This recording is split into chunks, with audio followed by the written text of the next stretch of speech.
হাসানুল হক ইনুর বিরুদ্ধে যে মামলাটি ছিল সেটি ট্রাইব্যুনাল ২ থেকে জাজমেন্ট হয়েছে।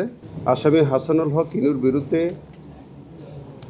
জুলাই হত্যাকাণ্ডের ঘটনায় আমাদের সর্বমোট ৮টি অভিযোগ ছিল।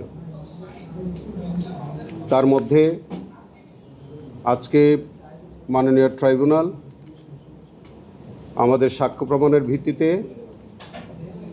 বলেছেন যে ৩টি চার্জ নম্বর ৩, চার্জ নম্বর ৬ এবং চার্জ নম্বর ৭ প্রসিকিউশন প্রমাণ করতে সক্ষম হয়েছে।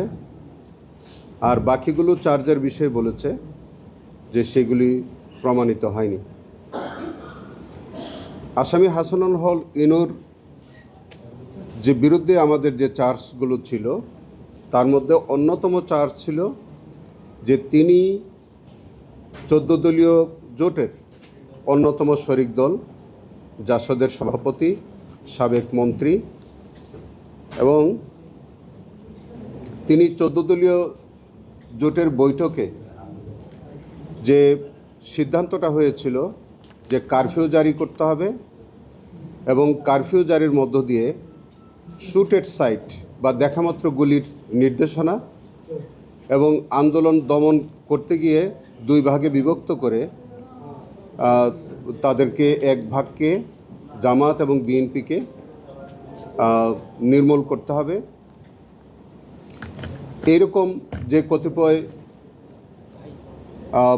অপরাধমূলক সিদ্ধান্ত ছিল সেই বৈঠকে হাসানুল হক ইনু অন্যতম শরিক নেতা হিসেবে তিনি অংশগ্রহণ করেছিলেন। তিনি মিরর নাও নামে একটি সংবাদ মাধ্যমে, ভারতীয় সংবাদ মাধ্যমে তিনি সাক্ষাৎকার দিয়েছিলেন। সেখানেও এই আন্দোলনকারীদেরকে জঙ্গি ট্যাগ দিয়েছিলেন। তিনি নিউজ 24-এ একটা সাক্ষাৎকার দিয়েছিলেন, সেখানেও তিনি আন্দোলনকারীদেরকে জামাত বিএনপিকে জঙ্গি ট্যাগ দিয়েছিলেন। তিনি একটি শেখ হাসিনার সাথে 2টি অডিও রেকর্ডে তার সাথে কথাবার্তা বলেছিলেন। সেই অডিও কলে দুইটি কলেই হাসানুল হক ইনু প্রধানমন্ত্রীকে টেলিফোন করে প্রধানমন্ত্রীর এই যে অপরাধমূলক কর্মকাণ্ড এইগুলোকে তিনি জাস্টিফাই করেছিলেন। তিনি বলেছিলেন যে প্রধানমন্ত্রী যেসব সিদ্ধান্ত নিচ্ছে সেগুলো কারেক্ট। প্রধানমন্ত্রী বলেছিলেন যে এর আগে তিনি এই জঙ্গিদেরকে ফাঁসি দিয়েছেন।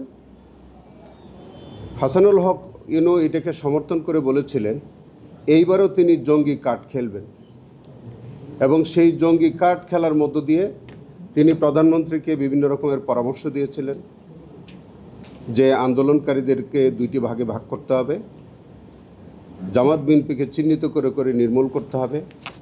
তিনি কুষ্টিয়ার এসপিকে তিনি নির্দেশনা দিয়েছিলেন। তার নির্দেশনার প্রেক্ষিতে কুষ্টিয়াতে 6 জন নিহত হয়েছিলেন। তার এইসব উস্কানিমূলক বক্তব্যে, তার এই ষড়যন্ত্রমূলক কর্মকাণ্ডে সারা বাংলাদেশে প্রায় 1400-এর মতো ছাত্র জনতা শহীদ হন, প্রায় 15,000-এর বেশি মানুষ আহত হয়েছিলেন।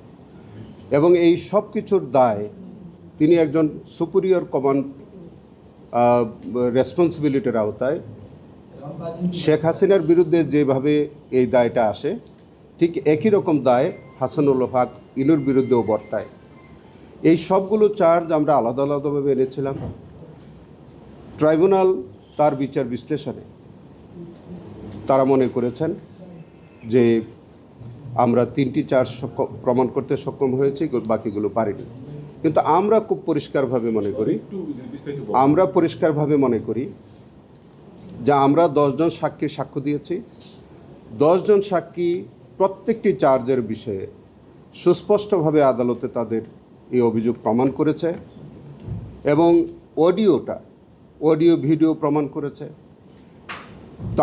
তিনি আদালতে 2 জন সাফাই সাক্ষী দিয়ে তিনি কিন্তু পরিষ্কারভাবে তার যে অডিও রেকর্ডিং, মিরর সাক্ষাৎকার এবং চ্যানেল 24-এ তার যে বক্তব্য, হ্যাঁ এগুলি চ্যানেল 24, সরি নিউজ 24, সেইগুলোতে সবগুলো বক্তব্য তিনি কিন্তু স্বীকার করেছিলেন।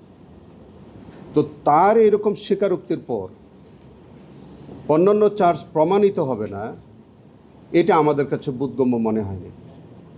আমরা খুব পরিষ্কারভাবে বলতে চাই যে প্রসিকিউশন পক্ষ প্রত্যেকটি চার্জ তার বিরুদ্ধে সন্দেহাতীতভাবে প্রমাণ করতে সক্ষম হয়েছে। আসামি হাসানুল হক ইনুর বিরুদ্ধে 3টি চার্জে, প্রতি চার্জে 10 বছর করে 30 বছরের সাজা দিয়েছে এবং 2 লক্ষ টাকা জরিমানা করেছে।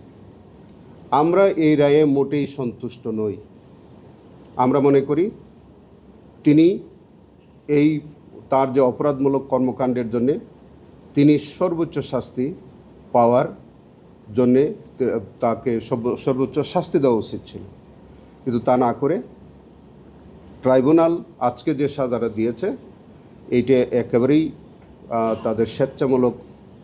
আমার মনে হয় যে তারা যথাযথভাবে সাক্ষীর সাক্ষ্য পর্যালোচনা করতে ব্যর্থ হয়েছেন। আমরা এই রায়ে মোটেই সন্তুষ্ট নই। এই রায়ের বিরুদ্ধে আমরা অবশ্যই আপিল করব। পাশাপাশি আমরা মনে করি যে 3টি চার্জে তারা শাস্তি দিয়েছে, এই 3টি রায়েও এই শাস্তি অপ্রতুল। এই সাজা বৃদ্ধির জন্য আমরা আপিল করব। যেসব চার্জ থেকে অব্যাহতি পেয়েছেন, খালাস দিয়েছেন, সেইগুলি সহ যেগুলোতে শাস্তি দিয়েছেন সেইগুলো সাজা বৃদ্ধির জন্য আমরা রায়ের কপি প্রাপ্তির সাপেক্ষে আমরা যথাসময়ে আপিল দায়ের করব। দেশে দেশে সবার সাথে দ্য নিউজ।